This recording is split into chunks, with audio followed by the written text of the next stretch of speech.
आप एक, मैंने जैसे बोला है कि जैसे हम भगवान की मूर्ति या भगवान की फोटो देख देख के बहुत आप एक रिस्पेक्ट देते हैं मूर्ति को देखने के बाद, तो भाई को तो आप भाई की मूर्ति थोड़ी बनाओगे आप, या उसकी पिक्चर थोड़ी देखोगे आप, वो तो आपके मन में बसा हुआ है। तो जैसे भाई मन में बसा हुआ है, ऐसे ही तो भगवान को मन में बसाना है, ऐसे ही कुदरत को मन में बसाना है।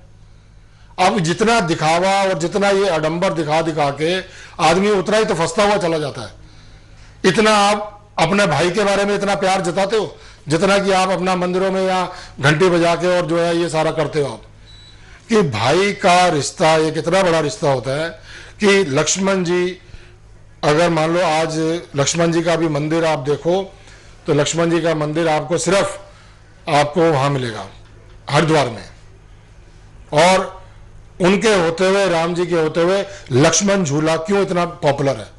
क्यों सबसे जो भी हरिद्वार जाता है, हाँ जी लक्ष्मण झूला होकर आए। अब ये बातें जो है आपस में, ये भाई भाई अगर आपस में इनकी बनी हुई थी, अपने आप में अच्छे थे वो, तो तभी तो ये सारी बातें रामायण में आती हैं।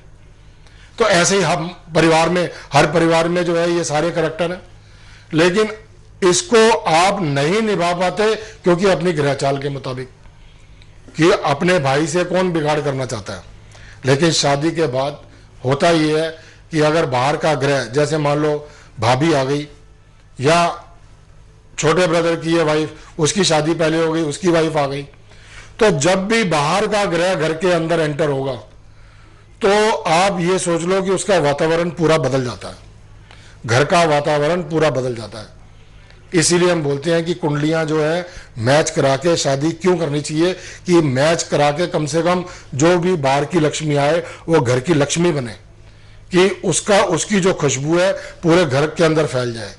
लेकिन जहां तक वातावरण जब बिगड़ जाता है तो वहीं पर ये सारी ग्रह चाल आ जाती है, कि अपनी ग्रह चाल को माइनस करना, और जहां पर एक अच्छे जो ग्रह हैं हमारे, जिसका मंगल अगर अच्छा होता है, मान लो अच्छे घर में बैठा हुआ है, तो उस घर के अंदर कभी भी खाने पीने की कभी कोई कमी नहीं होती।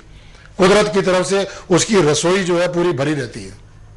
अब ये कितनी बड़ी बात है कि कौन आदमी अपना मंगल खराब करना चाहेगा, कौन आदमी अपने भाई के साथ बिगाड़ना चाहेगा। लेकिन यहां पर यही बातें आती है कि ये आपसे गलत काम हो जाते हैं, उनको रोकने के लिए लाल किताब के उपाय हैं। और जरा सा भी अगर रंजिश और प्यार आपके भाई के प्रति है, और वो लोग मेरे को जरूर कांटेक्ट करें, मेरी वेबसाइट पे करें, मेरे को फोन करें, और आप अपना टाइम, डेट ऑफ बर्थ लिखें, जिससे कि आपके भाइयों का रिश्ता आपस में बरकरार रहे। कि बाहर का जो कहते हैं कि बाहर का इंसान, मतलब यह है कि आस पड़ोस का या कहीं पर भी आप भाइयों के ऊपर अगर कोई उंगली उठाता है तो घर की बदनामी होती है। उसके अंदर फिर माता पिता भी जो है पिसते हैं, पूरा परिवार पिस जाता है उसमें। तो ऐसा अपने आप को उच्च बनाने के लिए, अपनी कुंडली को उच्च बनाने के लिए, अपने भाई को रिस्पेक्ट देने के लिए ये आपको उपाय करने ही पड़ेंगे। इसके अलावा और कोई चारा नहीं है। आप ये सोचो कि एक जरा सा मूंगा डाल लिया मंगल का तो बस हो गया, ऐसा नहीं होता ये। ना आपको पत्थर, मैं आपको बोलता हूं कि सब्स्टिट्यूट मिलते हैं, नकली मिलते हैं, कोई फायदा नहीं है पहनने का, और है तो वो बड़े महंगे हैं। तो आपको ऐसा रास्ता अपनाने की जरूरत ही क्या है जो इतना खर्चा आप कर दो। आप पहले ही इतने परेशान हो, और परेशानी में इंसान तो मुसीबत का हल ढूंढता है। तो लाल किताब आपके दरवाजे को दस्तक दे रही है कि आप अपनी परेशानी को मेरे को वेबसाइट में लिखो, और अगर जिसको भी आपस में कोई रंजिश हो भाइयों के बीच में, तो वो लोग मेरे को जरूर कांटेक्ट करें, ताकि हम उनकी समस्या का निदान बताएंगे। क्योंकि आज जो लूट खसोट मच जाती है एक परिवार के अंदर, जैसे जैसे बड़े बड़े होते हैं लोग, तो वो आपस में भाई बड़े हो जाते हैं, तो उनके अंदर एक का मुंह उधर और एक का मुंह उधर ऐसा ना हो, क्योंकि इससे कुदरत नाराज हो जाती है।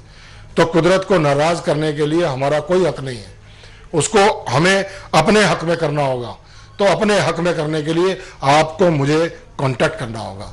इन्हीं शब्दों के साथ नमस्कार, आपसे फिर मुलाकात होगी।